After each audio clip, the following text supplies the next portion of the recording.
नमस्कार। आपका अखबार के संक में आपका स्वागत है। मैं हूं प्रदीप सिंह। अमेरिका के राष्ट्रपति डोनाल्ड ट्रंप ने एक बात कही। उन्होंने कहा वो भारत में जिस तरह से चुनाव आयोग काम करता है, चाहते हैं कि अमेरिका में भी वोटिंग का वो सिस्टम हो। वोटिंग का सिस्टम मतलब मतदाता पहचान पत्र का।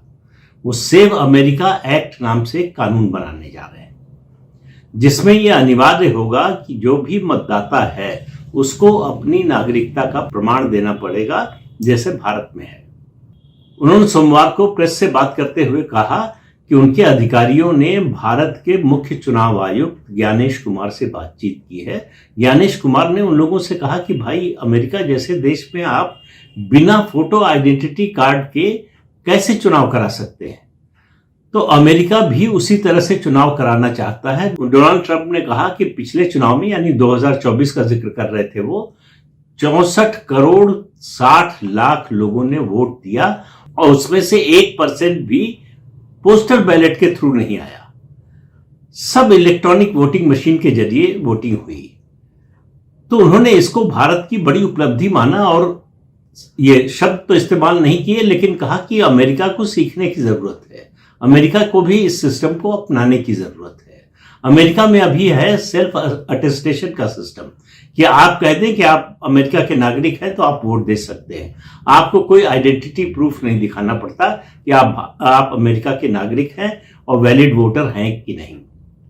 तो वैलिड वोटर आईडी कार्ड के साथ चुनाव हो, ये कोशिश डोनाल्ड ट्रंप कर रहे हैं अमेरिका में, जो भारत में काफी समय से हो रहा है। जिस सिस्टम को हमारा चुनाव आयोग लगातार उसमें सुधार करता जा रहा है, पहले से बेहतर बनाता जा रहा है। एसआईआर के जरिए जो है मतदाता सूची का जो पुनर्नवीकरण हुआ है, जो शुद्धिकरण हुआ है, उसने चुनावी प्रक्रिया को और पारदर्शी और विश्वसनीय बना दिया है। उसके बाद अमेरिका के जो राजदूत हैं सर्जियो गोर भारत में, वो मुख्य चुनाव आयुक्त, और उनसे इस संबंध में बातचीत की। हालांकि ये जो सेव अमेरिका एक्ट है डोनाल्ड ट्रंप जिसको लेकर आना चाहते हैं, इस पर रिपब्लिकन्स और डेमोक्रेट्स के बीच में आपसी मतभेद हैं। अभी ये पता नहीं है कि ये एक्ट पास हो पाएगा कि नहीं, इसको संसद के दोनों सदनों की मंजूरी मिलेगी कि नहीं। लेकिन अमेरिका भारत की चुनाव प्रक्रिया को किस तरह से देखता है? दुनिया का सबसे बड़ा डेमोक्रेटिक देश, सबसे शक्तिशाली देश, उसको लगता है कि भारत में जो चुनाव प्रक्रिया अपनाई जाती है वो आदर्श है, उसको अपनाना चाहिए। और हमारे यहां ऐसे लोग हैं जो उसकी आलोचना करते हैं, आलोचना करते रहते हैं। वो अपनी हार की जवाबदेही मानने की बजाय, अपनी हार के लिए अपने को जिम्मेदार ठहराने की बजाय, कोई आत्ममंथन करने की बजाय सीधे सारी जिम्मेदारी चुनाव आयोग पर डाल देते हैं कि चुनाव आयोग ने गड़बड़ी की इसलिए पार्टी जीत गई। जब वो खुद जीतते हैं तब उनको चुनाव आयोग में कोई कमी नजर नहीं आती। लेकिन मैं बात चुनाव आयोग की आज नहीं कर रहा हूं, मैं बात कर रहा हूं दिमागी नक्सल की। देखिए, दिमागी नक्सल की बात आज से 4 दिन पहले 15 अगस्त 2026 को प्रधानमंत्री ने लाल किले की प्राचीर से कही और उसके बाद से इस पर चर्चा चल रही है, बहस हो रही है, समर्थन है, विरोध है, हर तरह के विचार आ रहे हैं। और लेकिन बहुत से लोगों के मन में अब भी सवाल होगा कि दिमागी नक्सल कौन है। तो स्थितियां धीरे, जैसे जैसे बादल छटता है और सूरज की रोशनी आती है, वैसे इस मुद्दे पर जो दुविधा के बादल थे वो छट रहे हैं, और छट रहे हैं उन लोगों के कारण जो इसका विरोध कर रहे हैं। अब याद कीजिए, कुछ समय पहले की बात है, इन्हीं डोनाल्ड ट्रंप ने भारत की अर्थव्यवस्था को डेड इकोनॉमी कहा था।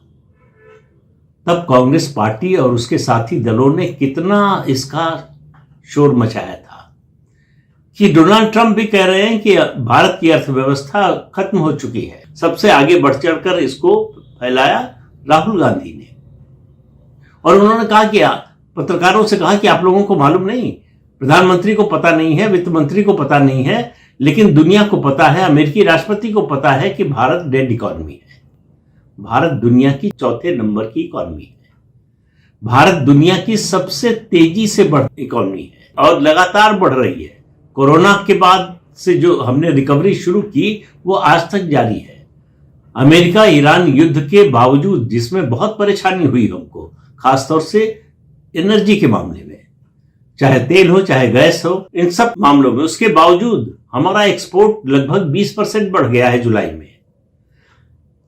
जबकि लग रहा था कि अमेरिका जिस तरह से टैरिफ लगा रहा है, पिनल टैरिफ लगा रहा है, उसके बाद भारत के एक्सपोर्ट पर बहुत बुरा असर पड़ेगा।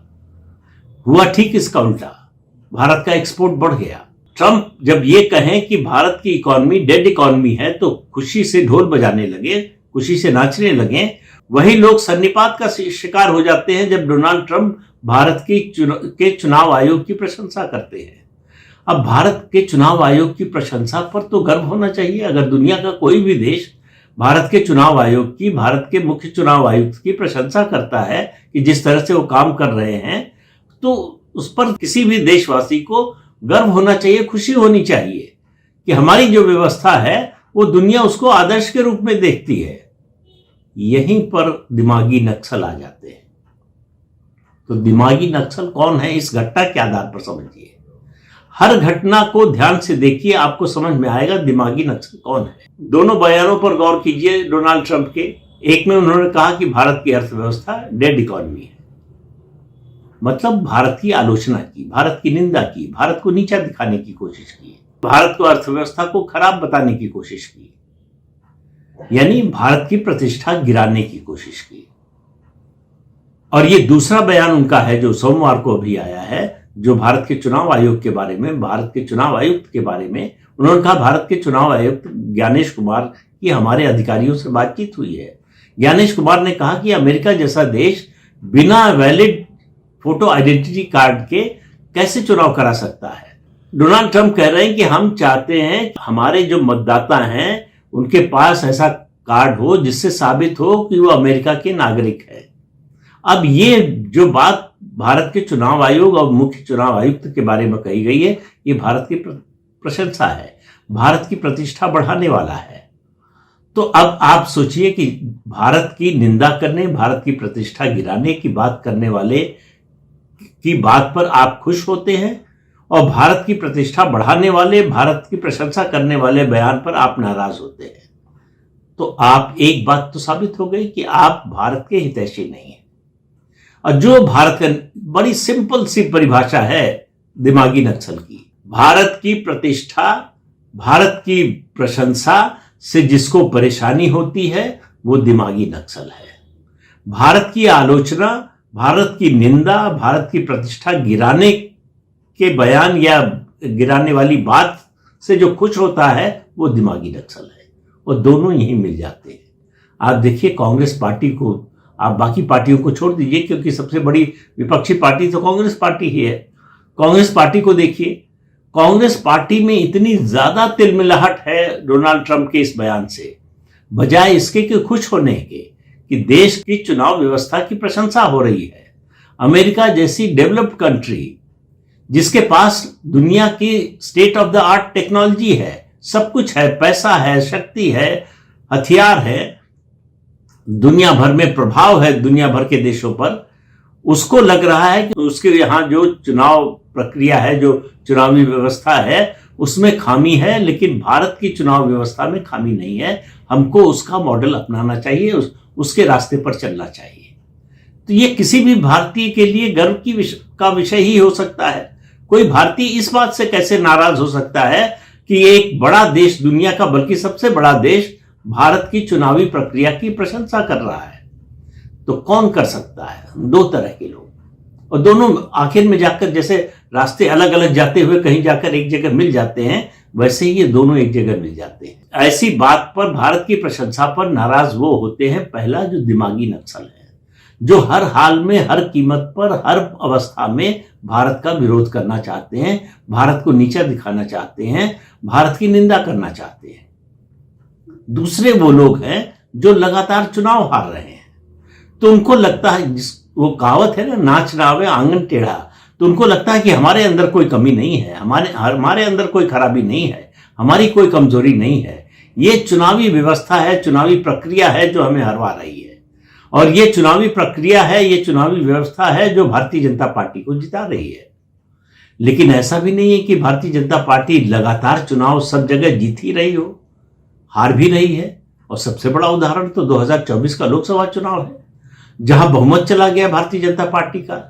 तो अगर भारतीय जनता पार्टी का मैनिपुलेशन ऐसा है कि हर चुनाव अपने पक्ष में कर लेती है और चुनाव आयोग उसमें मदद कर रहा है, तो 2024 में वो सब व्यवस्था कहां गई थी? 2024 में क्यों भारतीय जनता पार्टी ने चुना कि उसको बहुमत ना मिले?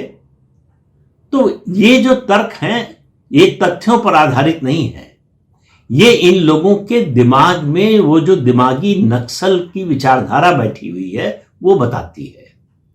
वो ऐसा बोलने पर इनको मजबूर करती है, वो ऐसा बोलने के लिए उनको प्रेरित करती है। इनको आतंकवादी में संत नजर आता है और संत में आतंकवादी, ये है इनकी विचारधारा। ये अफजल की प्रशंसा करते हैं लेकिन भारत के मुख्य चुनाव आयुक्त की मुख्य न्यायाधीश की आलोचना करते हैं। तो इससे आप समझिए कि ये किसका हित साध रहे हैं। ये एक साथ दो काम कर रहे हैं। एक, जो विदेशी ताकतें भारत को कमजोर करना चाहती हैं उनकी मदद कर रहे हैं, उनके मोहरे बन गए हैं। कह रहे हैं कि आइए और हमको इस्तेमाल कीजिए, हम इस्तेमाल होने के लिए तैयार हैं, हम आपकी हर तरह की मदद करने को तैयार हैं, बस आप इस देश को अस्थिर कीजिए, इस सरकार को अस्थिर कीजिए, इस सरकार का तख्ता पलट कीजिए, हम आपके साथ हैं। दूसरे वो हैं जिनको लग रहा है कि हम अब चुनाव जीत ही नहीं सकते, हमें जनादेश मिल ही नहीं सकता,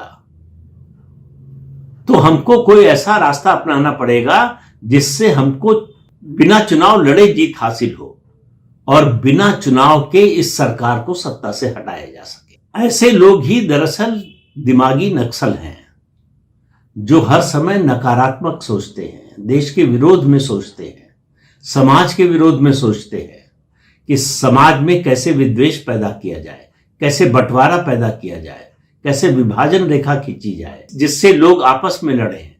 मतभेद अगर हैं तो उसको बढ़ाया जाए, नहीं है तो पैदा किया जाए। ऐसे लोगों को लग रहा है कि अब उनके अस्तित्व पर खतरा आ गया है।